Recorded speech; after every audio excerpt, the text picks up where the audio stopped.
नीलचक्र पश्चिमबंग शाखा पक्षर पारंपरिक बोईत बंधाण उत्सव अनुष्ठित होईछि। गंगा तट देश को एक शोभायात्रा सुसज्जित करी बोईत अणाई पूजार्चना और बंदापना करा जायथिला। वरिष्ठ बैंक प्रशासक पुष्कर तराई, नीलचक्र सभापति लक्ष्मीनारायण मल्लिक, संपादक शेषदेव सामल, साहित्यिक साफल्य नंदी प्रमुख अतिथि भाव में जोग देइथिले। नृत्य गीत और भजन कीर्तन परिवेषण में श्रद्धालु माने गंगारे बोईत भसाइथिले। उत्सव परिवेश सूचना देइथिले उत्सव स्थल सूचना देइथिले आम Kolkata Kalinga TV bureau head Pramod Mahanti.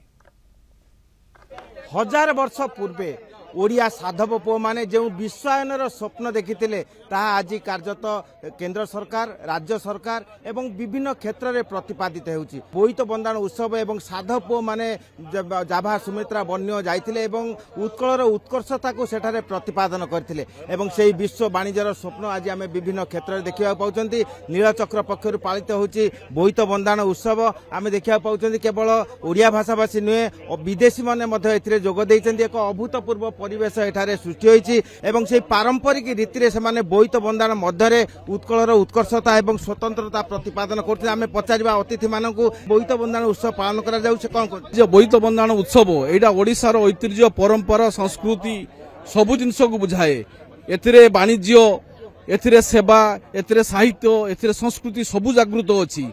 दिन थिला ए ओडिया वीर माने एई दिन रे पूजा अर्पण करी वाणिज्य करने साउथ एशिया को जाऊले। जाभा, सुमित्रा, सिंहल, बर्मा ये सब जाऊले। तेणु से बहुत धनरत्न ओडिशा को बही आणुले, ओडिशा को समृद्ध करुले।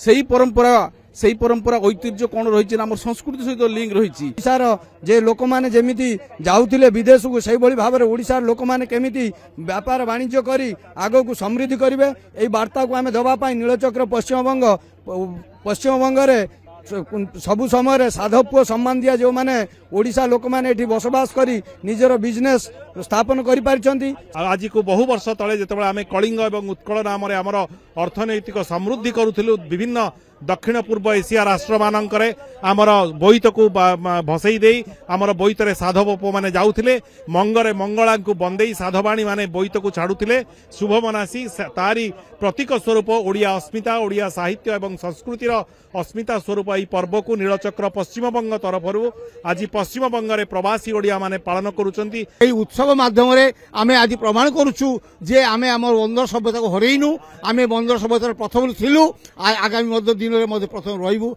आज आमे जो अवस्था रे पहुंचीचु एई अवस्था रे आज केवल पश्चिमबंग नुह सारा पृथ्वी रे एई बोईत बंदाण उत्सव विभिन्न भाव में पालित होउची। कोलकाता वीडियो जर्नालिस्ट समर जिसान प्रमोद महांती, कलिंग टीवी।